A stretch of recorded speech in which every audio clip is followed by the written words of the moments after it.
Liz Truss becomes shortest-serving UK Prime Minister. Indonesia bans liquid medicines after 99 child deaths. Russian fighter jet fired missile near UK plane. Vietnamese anti-graft campaign casts shadow over economy. Madagascar's minister fought for voting against Russia's Ukraine annexation.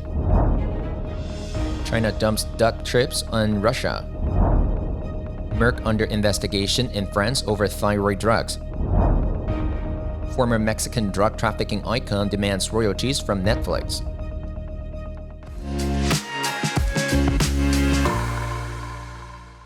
Hello, I'm Johnny. Thank you for joining us on FUNDAY News. It's Friday, October 21st, and here are your top stories.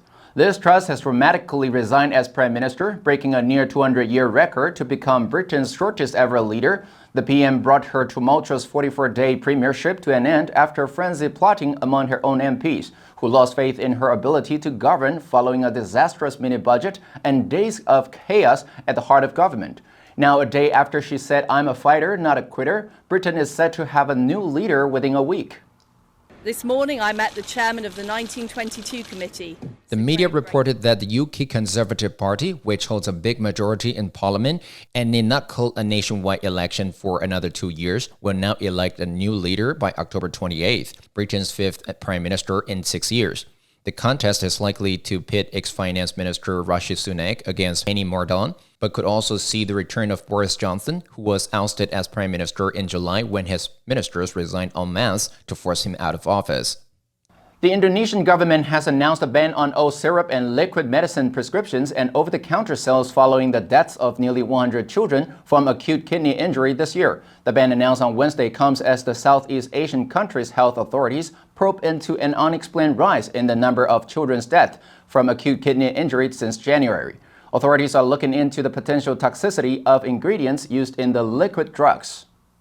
The rise in child deaths in Indonesia from acute kidney injury, also known as AKI, comes after 70 AKI-related deaths in Gambian children linked to paracetamol syrups used to treat fever. But officials at Indonesia's Food and Drug Agency said those products identified in the Gambia were not available locally, and the ingredients they were composed of had now been banned from all child medicinal syrups sold in the country. The Indonesian Health Ministry said most of the cases involved children aged under 18, especially toddlers under 5 years old. UK Defense Secretary Ben Wallace told the Commons on Thursday two Su-27 fighters had engaged in routine shadowing of the British RC-135 unarmed surveillance jets on September 29th. One of them fired a missile beyond visual range of the RC-135 in international airspace over the Black Sea. The Russian Minister of Defense on October 10th stated they have conducted an investigation into the circumstances of the incident and stated it was a technical malfunction of the Su-27 fighter. Unarmed RAF. According to his remarks, all UK RAF surveillance crews in the area were grounded in response to the incident and are now only allowed to take off with fighter jets escorts. The total time of the interaction between the Russian Su-27 fighters and the Boeing Rivet joint RC-135 surveillance jets was approximately 90 minutes. The patrol completed and the aircraft returned to base. Shadowing is an uncontroversial maneuver used by militaries to keep track of foreign aircraft or deter them from entering sovereign airspace. In a month-long anti-corruption crackdown, Vietnam has detained some of its most prominent business leaders. One of the latest arrests sparked a run on the privately held Saigon Joint Stock Commercial Bank, SCB, on October 7th. Vietnamese authorities detained Thu Mai Lon, founder and chairwoman of property developer Van Thing Phan Group Holdings, VTP, along with 3 other executives. VTP is believed to have deep ties with SCB. The next day, customers flooded SCB branches, demanding to withdraw savings. The media reported rumors spread on social media that the SCB Bank may be in trouble. SCB has struggled to dispel concerns over its ties to FETP. Local media reported the VTP Property Group is accused of illegally issuing $1.02 billion worth of company bonds between 2018 and 2019. On Friday, Vietnam's central bank took the unusual step of placing SCB under special scrutiny and instructed 4 state-owned banking groups to send directors to the embattled situation.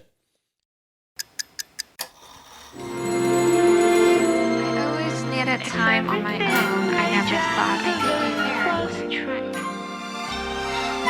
I take your blessings with your heartaches too. It's so easy and so wonderful to know it's you. 学习，一切从今天开始。FUNDAY 英语。Reuters cited two sources at the president's office as saying Madagascar's president has fired his foreign affairs minister for voting at the United Nations to condemn Russian organized referendums to annex 4 partially occupied regions in Ukraine. They told Reuters that the foreign minister was sacked for being one of those who voted in support. Many African countries have important economic ties to Russia.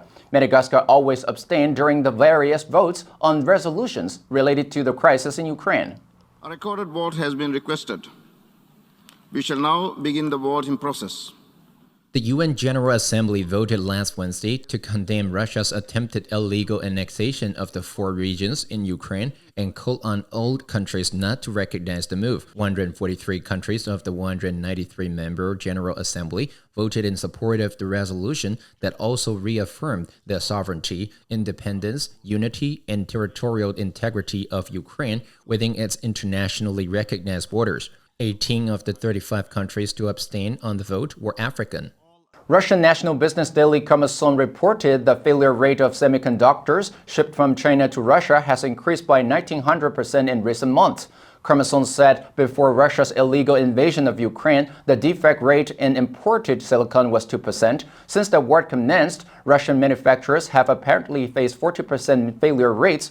The newspaper lays the blame on gray market distributors and other opportunistic operators who might dump dud products. The U.S. Department of Commerce is investigating whether Yangtze Memory Technology Corp. has violated U.S. export controls by selling chips to blacklisted company Huawei. The media said economic sanctions have left gray market distributors and other opportunistic operators as the only entities willing to deal with Russian businesses. Gray market folks are not renowned for their sterling customer service nor their commitment to quality. They get away with it because buyers of products with unconventional origins self-incriminate. The media said perhaps they are even dumping dud products on Russian buyers, knowing that they can easily access alternatives. After tens of thousands of people in France reported serious side effects after taking a new version of levothyrox, a drug used to treat underactive thyroids, the French unit of German pharmaceuticals firm Merck said on Wednesday, October 19th, that it had been charged with aggravated deceit for failing to inform patients of changes to the thyroid drug that could result in serious side effects. Some 30,000 people in France reported headaches, insomnia, hair loss, or dizziness from taking a new version of levothyrox. Décidé de rechercher les causes des malaises des malades et de dire si oui ou non le levothyrox en est. According to Merck, France is the world's biggest consumer of levothyrox with around 2.5 million users and was the first country where the new version of the drug was introduced in 2017. The patients claim that Merck did not adequately inform them of changes or the potential for new side effects, but Merck said the new form of the drug was rolled out in around 24 other European countries without any problems. The company said this charge in no way concerns the quality of the new levothyrox formula. A former icon of Mexican drug trafficking, Sandra Avila, spent 8 years in prison in Mexico and the U.S., and she's now accusing Netflix of misusing her image in a series. The Queen of the South is a hit on the streaming platform. It tells the story of a young, beautiful Mexican woman's mafia-like rise to the top of an international drug cartel. At 62 years old, Ms. Avila has embarked on a battle in the courts and in media. According to her lawyer, the compensation could rise up to 40% of profits generated by the series.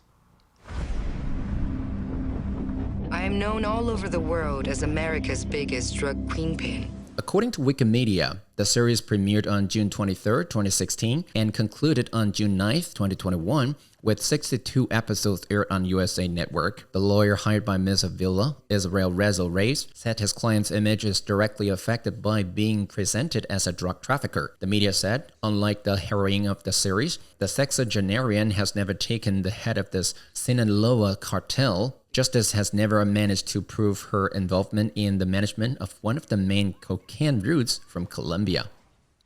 FUNDAY News will help you sharpen your English skills and keep you informed about international current events. If you want to know more about our other programs and keep learning about the world's most important topics in English, please click the link in the description below to join FUNDAY for free. I'm Johnny Wu, your host. I will see you next time.